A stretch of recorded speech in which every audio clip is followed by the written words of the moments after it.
새롭게 하소서 만나고 싶은 사람 붙잡고 싶은 순간 19번째 방송을 시작하겠습니다.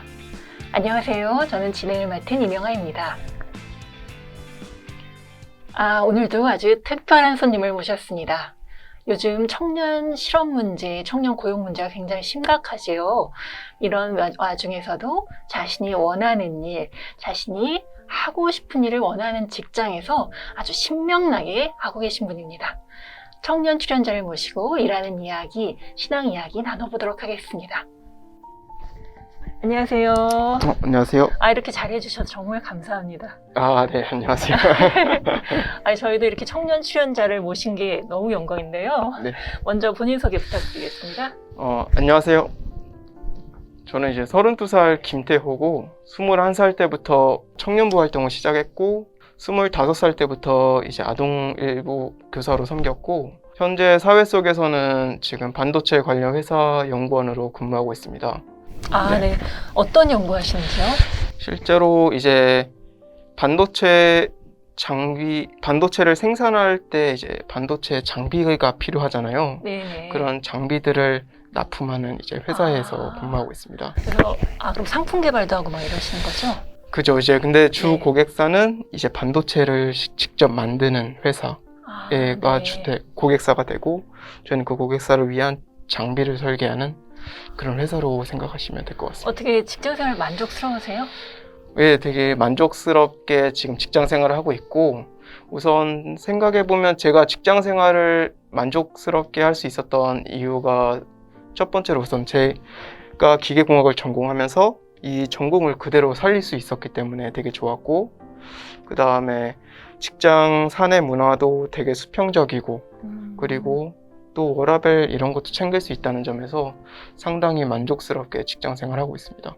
네. 이렇게 만족스럽게 직장 생활 한다는 이야기는 요즘 정말 듣기가 힘들거든요. 그래요? 근데 어떻게 어려서부터 철저하게 준비를 하셔가지고 나는 이런 데서 일해야지 이렇게 준비해서 이런 직장 생활까지 하게 되신 건가요? 아니요, 그러진 않았고 되게 우여곡절의 시간이 되게 많았거든요. 어렸을 때부터 차근차근 준비했다기보단 오히려 어렸을 때는 공부를 하지 않고 뒤늦게 이제 공부를 시작했거든요. 저는 뒤늦게라면 언제일까요? 보통 이제 20살 이후부터 공부를 제대로 시작을 했고, 네. 그 전에는 되게 목표가 없었고 제가 뭘 좋아하는지도 몰랐기 때문에 되게 방황을 많이 했었어요. 마술도 했었던 적도 있고, 실제로 애슐리 레스토랑에서 이제 주방 아르바이트도 했었거든요. 그러니까 중고등학교 때 공부를 안 하셨다는 얘기죠, 그러니까? 하긴 했는데 좋아하지도 않고 어정쩡하게 그냥 남들처럼 학원 다니고 이러진 않고 공부하는 둥 마는 둥 이렇게 되게 많이 지냈던 것 같아요. 진학을 하려면 공부를 해야 되잖아요. 해봤습니다. 어떻게 하셨어요? 우선은 제가 이제 방황했다고 말씀드렸잖아요. 고등학교 3학년 때 이제 그때까지 계속 방황을 했다가 우연히 이제 담임 선생님께서 네. 야간 자율학습을 해보라고 이렇게 말씀하셔갖고 제가 이제 야간 자율학습을 하고, 이렇게 야간 자율학습하는 친구들을 보니까 되게 목표를 위해서 열심히 공부하는 모습이 되게 멋있어 보였거든요. 그래서 그때 제가 이제 마음이 조금 움직여서 나도 대학을 가고 싶다 이런 마음이 들 차에 이제 담임 선생님께 수시를 한번 넣어보라고 네. 그렇게 해서 수시를 지원해보고, 이제 실제로 처음으로 학교를 방문해서 면접을 봤는데 캠퍼스가 너무 낭만적으로 보여갖고 그래서 재수를 해서 이제 그때부터 이제 시작되는 공부를 시작했던 것 같아요. 그러니까 동기가 일단 생긴 다음부터 공부가 됐던 거네요. 그죠. 그럼 어떻게 재수 기간 동안에 이렇게 순탄하게 공부하고 입학하셨어요? 아니요, 이것도 되게 우여곡절의 시간이 많았는데, 우선 남들처럼 재수를 딱 하고 성공했던 게 아니라, 우선 제가 공부를 잘 안 했기 때문에 공부하는 법도 잘 몰랐고, 그러다 보니까 공부한 거에 비해 상당히 성적이 안 좋았거든요. 네네네. 재수를 실패하고 그 다음에 저는 편입을 한 케이스거든요. 근데 이제 그 재수를 실패했던 게 오히려 지금 생각해보면 제 터닝 포인트였던 것 같아요. 네. 어떤 의미에서? 그러니까 일단 대학을 가셨다가 편입을 하신 건 거죠? 그러니까. 아, 예, 맞습니다. 네. 어떤 의미에서 터닝 포인트가 됐을까요? 우선은 제가 봤을 때 두 개로 이렇게 나눌 수가 있는데, 첫 번째는 신앙적인 면에서 제가 원래 교회를 다니지 않고 무신론자였거든요. 그래서 이제 입시를 실패하고 이제 전문대학교에 들어가서 거기서 이제 IVF 기독교 동아리를 등록할 수 하게 네. 된 계기가 됐었고, 그러니까 제가 신앙을 갖게 된 터닝 포인트였고, 또 다른 터닝 포인트는 이제 제가 재수를 하면서 제가 좋아하는 과목이 뭔지 알게 됐고, 거기서 기계공학을 전공을 선택하게 됐다는 점에서 상당히 저한테 또 다른 터닝 포인트였던 것 같아요. 그러니까 일단은 공부라는 것들이 대학 캠퍼스를 밟는 것 외에도 굉장히 재밌게 할 수 있는 것이다 라는 걸 깨달으신 거죠. 적성을 그러니까 찾으신 거네요. 기계공학 예, 하고 그런 싶은 것 거. 같아요. 그건 되게 소중한 재산이었을 것 같고요. 근데 사실 대학교 가면 다 무신론자가 되잖아요. 예, 근데 맞습니다. 어떻게 동아리에 들어서 신앙을 갖게 되셨어요? 그거 흔한 일이 아닌 것 같아요. 우선 제가 이제 재수를 하고 입시를 실패해서 전문대를 들어가다 보니까 뭔가 되게 학교 생활이 만족스럽지 않고 되게 삶을 좀 비관적으로 바라봤던, 나 어떡하지? 이런 마인드였다가 어느 순간 이런 학교 생활을 하다가 친구를 통해서 IVF 기독교 동아리를 갔는데 뭔가 이런 저의 굳은 얼어붙은 이런 마음들이 조금씩 녹아내리는 듯한 느낌이 들어서 그때부터 이제 기독교 동아리에 관심을 갖게 됐고 등록을 하고 예배를 시작했거든요. 아마 그게 오히려 새롭게 신앙을 시작할 수 있었던 되게 큰 힘이 됐던 것 같아요. 대학교 들어가셨는데 원하는 대학에 못 가고 하면서 되게 우울해지고 학습 환경도 좋지가 않고 이러면서 기계공학 발견한 적성을 좀 더 이렇게 심화시킬 기회도 별로 없으셨을 것 같고 네. 선배들 진로도 별로 불투명하고 이래서 되게 우울하셨던 거죠. 예, 맞습니다. 네. 그래도 신앙을 가지면 이제까지 다른 눈으로 세상을 봐야 되는데 혼란스럽진 않으셨어요? 되게 혼란스러웠던 것 같아요. 우선 무신론자에서 이제 새로운 신앙관이랑 가치관을 갖게 된다는 게 하루아침에 되는 건 아닌 것 같더라고요. 그래서 그 과정이 제가 혼자 했다기보단 우선 세관교회에서 이제 목사님들이 청년부 목사님들께서 성경 공부를 준비하셨는데 그때마다 계속 참석을 했고 거기서 이제 황기상 목사님, 서효진 목사님, 그리고 김지면 목사님 이렇게 저한테 많은 지식들을 주시고 케어해 주셨던 게 좀 컸던 것 같아요. 그리고 또 그거 외적으로도 실제로 제가 공대를 나왔지만 신앙이나 진짜 인문학 이쪽에도 또 관심을 갖게 되다 보니까 학교 생활도 계절학기 때 항상 공대 외 과목을 수강을 하다 보니까 뭔가 신앙도 생각하고 인문학적인 것도 생각하다 보니까 이제 오히려 제가 좀 더 신앙생활을 잘 할 수 있게 된 거 아닌가라는 생각이 듭니다. 그러니까 너무 신앙이 당연한 게 아니라 새롭게 어떻게 세상에서 설까를 고민하는 과정이 되셨을 것 같아요. 예. 그런 거, 전 그런 면에서 정말 교회에서 같이 공부하고 나누고 하는 게 참 중요한 과정인 것 같아요. 예, 맞아요. 그러면 다시 대학으로 편입을 하셔가지고 대학생활 하시는데 어떤 식으로 그런 신앙적인 관점, 그다음에 어떻게 살까의 관점들을 계속 탐구해 가셨는지 궁금해요. 공대랑 실제로 인문학이랑 아예 완전 별개의 과목이다 보니까 이게 되게 어렵게 느껴지긴 했는데 그래도 제가 이제 관심을 계속 갖고 있다 보니까 상당히 새로운 배우는 게 되게 좋았었거든요. 그런 게 되게 신앙적으로도 좀 여러 도움이 된 것 같아요. 그럼 요즘도 계속 그런 인문학 서적이나 뭐 사회과학 서적 계속 읽고 그러시죠? 책 읽는 거 좋아하시더라고요. 좋아하진 않고 생각을 그러신가요? 많이 하는데 종종 읽는 편입니다. 그럼 종종 읽더라도 굉장히 꾸준히 읽고 계신 걸로 제가 알고 있는데 뭐 최근에 읽으신 책 중에서 좋은 거라든가 이런 것도 좀 소개해 주세요. 가장 최근에 감명 깊게 읽었던 게 이제 팩트플리스거든요. 그 팩트플리스를 교회 안에서도 몇몇 분들한테 추천을 했는데 그게 제 삶에 상당히 큰 전환점이 된 것 같아요. 그 책이 주로 어떤 내용이냐면은 많은 사람들이 이제 부정적인 거에 관심을 두다 보니까 실제로 삶이 좋아지고 있다는 거를 되게 망각하고 인식을 못하고 살아가고 있거든요. 이제 그 책은 그런 것들을 깨고 세상이 얼마큼 좋아졌고 그리고 앞으로도 계속 노력을 하다 보면 더 좋아질 수 있다라는 이런 희망을 좀 주는 책인 것 같아요.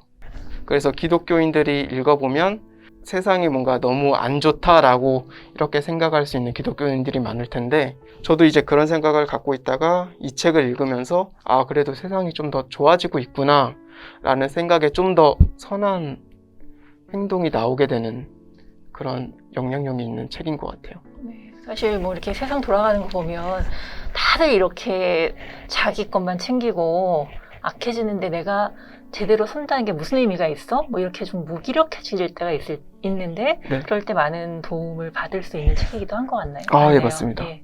그리고 나를 통하지 않고는 또 세상이 변할 수 없기 때문에 내가 바로 서야지. 이제 이런 결심도 굳게 해줄 수 있는 그런 책이 아닐까? 라는 생각도 잠깐 들었어요. 네. 그래도 이렇게 신앙생활 쭉 하시면서 위기도 있으셨을 것 같아요. 지금 다니는 직장이 첫 직장이 아니거든요. 그 전에 이제 제가 취업 4학년 때 될 때쯤 뭔가 이제 회사 경험을 해봐야겠다라는 생각이 들어서 우선 제가 배울 만한 회사를 찾는 중에 이제 우연히 중소기업에 이제 입사를 하게 됐거든요. 중소기업에서 제 가장 큰 신앙이 좀 많이 무너졌던. 왜요? 우선은 저는 이제 그 기업을 선택한 이유가 그래도 어느 정도 배울 게 있고 그리고 CEO라든가 이제 회사 색깔이 좀 기독교 색깔이어서 상당히 신뢰가 가서 이제 입사를 하게 됐는데 오히려 그 회사 문화라든가 그리고 경영 이런 게 상당히 합리적이지 못한 그런 회사였던 것 같아요. 예를 들어 이제 요즘은 안 하지만 연봉에 퇴직금을 포함시키거나 아니면은 진짜 이제 근로자를 되게 착취하거나 뭔가 이런 게 되게 비일비재했고 또 추가로 말씀드리자면 이제 데이터를 조작해서 물건을 팔거나 이런 게 되게 비일비재했던 것 같아요. 아침마다 예배 드리고 시작하진 않나요 혹시? 그게 되게 힘들었었는데 네.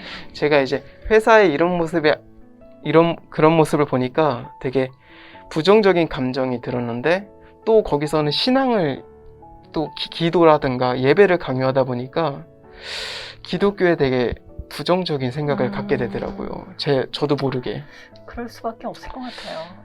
네, 그래서 심지어 제가 이 회사에 빨리 나와야겠다라고 생각을 하고 364일 되던 날에 이제 제가 인수인계를 고려해서 365일이 넘어가니까 퇴직금을 받을 수 있겠지 하고 이제 퇴사를 했는데 364일 날에 바로 잘렸거든요. 퇴사 신청을 했는데 그냥 아무 바로 인수인계 시간 내일부터 이런 거 나오지 없이? 말라. 저도 이런 회사는 처음 봐서 상당히 되게 신앙적으로 많이 힘들었던 경험이었던 것 같아요. 이 방송 들으시는 분들 다 같이 공감하실 것 같아요. 우리가 진짜 세상의 빛과 소금이긴커녕 그 근로자 한 명의 정당한 몫도 챙겨주지 않으려고 하는 이런 것들을 어떻게 봐야 될지 모르겠네요, 진짜. 근데 이렇게 막 너무 상심하셨을 것 같은데 어떻게 또 이러셨어요? 제가 어쨌든 그 회사에서 배울 점은 있었다고 생각을 하기 때문에 그 회사에서 경험했던 프로젝트나 여러 가지 경험들을 저만의 색깔로 이제 포트폴리오에 반영을 했거든요. 그렇게 해서 다음 취업 준비할 때 거기에 대한 것을 나만의 색깔을 만들어서 다른 취업 준비생들과 좀 차별화되게 이런 전략을 짜다 보니까 상당히 지금 다니는 회사에서도 좋게 봐주셔서 제가 이제 입사를 하게 된 것 같아요. 네. 그러니까 취준생의 어떤 그 준비 과정만으로는 취업이 사실 어려우셨던 건가요? 기계공학과 그러면 취업 잘 되지 않나요? 근데 이게 그걸 아셔야 되는 게 많은 산업들이 발전을 하잖아요. 거기서 단계가 있다고 생각을 하거든요.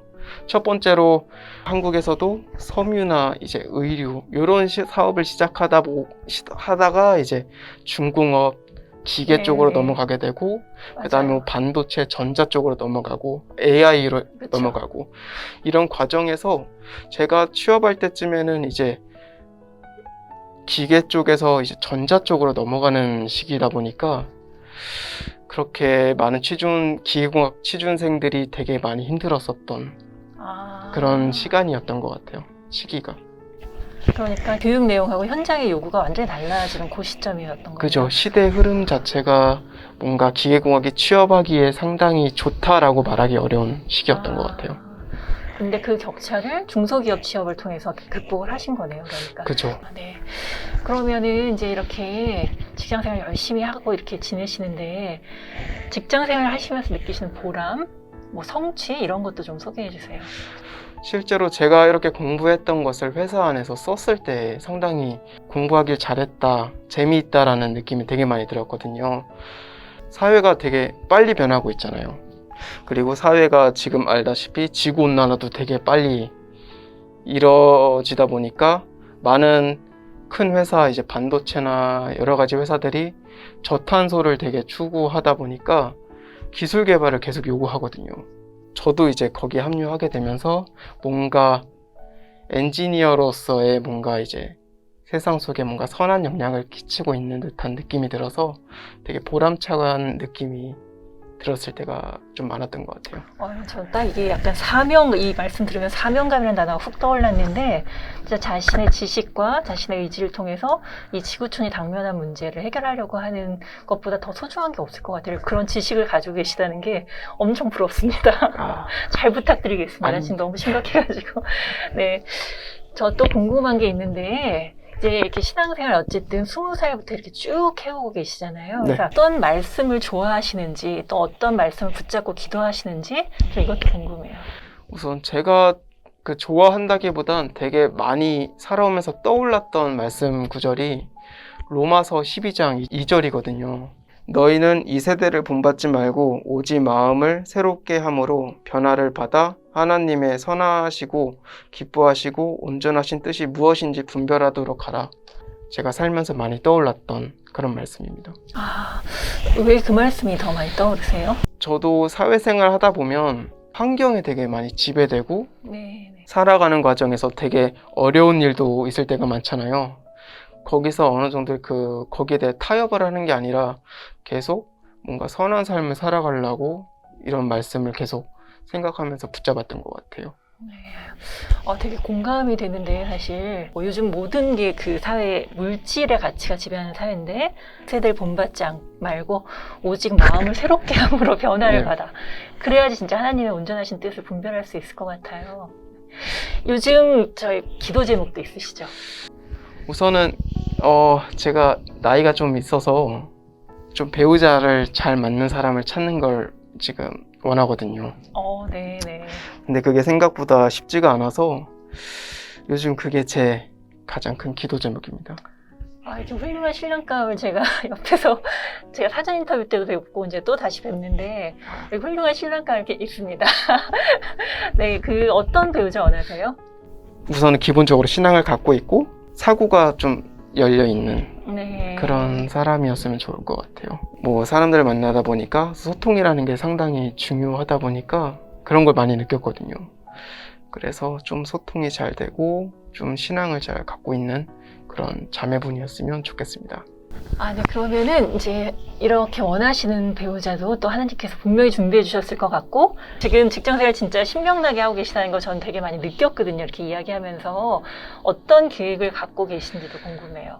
다행히 감사하게도 저의 적성에 맞는 이제 분야 그리고 지금 업무를 하고 있다 보니까 여기 대해서 좀 더 사회적으로 인정받는 전문가가 되고 싶어서 지금 기술사를 좀 준비를 하고 있고 그 기술사가 돼서 나중에 계획은 좀 더 이러한 제가 갖고 있는 지식이나 경험을 토대로 제가 나왔던 전문대학교에 가서 많은 학생들한테 좀 가이드를 해주고 싶어요.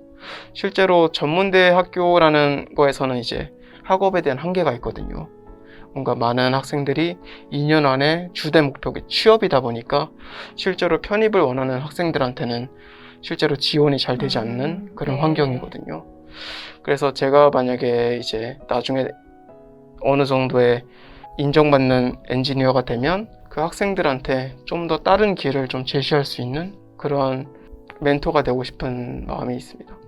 네, 지금까지 경험들, 그러니까 전문대 경험, 그 다음에 학부 경험, 그 다음에 기술사 하면 최고 자격증이죠, 이 엔지니어로서는. 이런 실무 경험까지 다 합쳐서 정말 좋은 교육자, 연구자가 되실 수 있을 것 같아요. 또 다른 계획도 하나 있다고 들었거든요, 제가. 또 다른 비전은 많은 사람들이 회사에 이제 입사를 하게 되잖아요. 입사하게 되고 거기서 이제 소득을 창출하게 되다 보니까 많은 사람들이 좀 근무하기 되게 편한 환경을 만들어주고 싶은 좀 상사가 되고 싶어요. 제가 이제 중소기업에서 어려움을 느끼다 보니까 이게 상당히 심적으로도 엄청난 어려움이 있는 걸 또 알고 그러다 보니까 좀 더 기업 문화라든가 좀 더 이런 것도 많이 바꾸고 싶은 마음이 있습니다. 네, 아까 맨 처음에 그 워라밸 얘기하셨잖아요. 삶의 질과 일의 질이 같이 가는 사회. 그게 되면 진짜 우리 사회 너무 행복해질 것 같아요. 물론 기후 온난화에 해당하는 물론 기술력은 당연히 개발해 주실 거고, 예, 그래서 네, 너무 좋은 상사 기대하겠고요. 지금 구체적으로 교회에서 그 청년들한테도 많은 도움을 주시고 있는 걸로 알고 있어요. 많은 도움은 주지 못했지만 그래도 취업에 좀 어려워하거나 도움을 요청한 친구들한테는 좀 최대한 많은 것들을 알려주고 그 다음에 방향을 제시해 줄 수 있는 좀 멘토 역할을 좀 하고 있거든요. 그래서 만약에 교회 안에서 진로에 대한 어려움이 있으면 저한테 연락 주시면 제가 잘 가이드해 주겠습니다. 네, 여기 든든한 멘토도 있습니다. 그러니까 뭐 기계공학, 공학 쪽으로 관심 있는 청소년들, 중등부, 고등부 학생들, 그다음에 대학생들 아주 편안하게 물어주시면 좋은 도움들을 받을 수 있을 것 같습니다. 네, 이렇게 또 여러 가지 이야기 나눠주셔서 감사드리고요. 이 자리를 빌어서 또 마지막으로 하시고 싶은 이야기 부탁드리겠습니다. 제가 우선 말씀드리고 싶었던 거는 너무 걱정하지 않았으면 좋겠어요. 우선 많은 청년들이 되게 지금 사회적으로도 되게 취업난이나 여러 가지 문제 때문에 상당히 어려워하는 친구들이 많은데 그런 사람들한테 좀 더 힘을 냈으면 좋겠다라는 거랑 그리고 사회에서 말하는 게 또 답은 아니다라고 좀 말씀드리고 싶거든요. 저도 이제 주변에서 많이 듣는 거는 사회에서 어느 정도의 이런 정도면 행복하지 이 정도 기업이면 행복하지 공무원이면 행복하지 이렇게 얘기하지만 제가 주변 사람들을 얘기하다 보면 그게 또 행복의 기준은 아니거든요. 저는 이제 많은 학생들이 그리고 많은 청년들이 자기 적성을 확실하게 알고 거기서 꾸준히 준비하고 거기서 뭔가 성취하고 그 성취의 맛을 느꼈으면 좋겠어요. 근데 이게 되게 행복에 상당히 크게 준다는 거를 저도 요즘 많이 느꼈거든요. 오히려 하지 말라고 해도 그럼 더 하게 될 거예요, 아마. 그런 거를 저뿐만 아니라 많은 청년들이 느꼈으면 좋겠습니다. 정말 소중한 이야기 나눠주셔서 감사드립니다. 오늘은 김태후 청년을 모시고 하나님이 주신 달란트를 꽃피우며 이 사회에서 선한 일꾼으로 살아가려고 준비하고 또 애쓰는 그리고 꿈꾸는 이야기 나눠보았습니다. 우리 모두 이 세대를 본받지 말고 오직 마음을 새롭게 함으로 변화를 받고 하나님의 온전하신 뜻을 분별할 수 있는 그런 세광인이 되었으면 좋겠습니다. 경청해 주셔서 감사합니다. 다음 시간에 다시 찾아뵙도록 하겠습니다.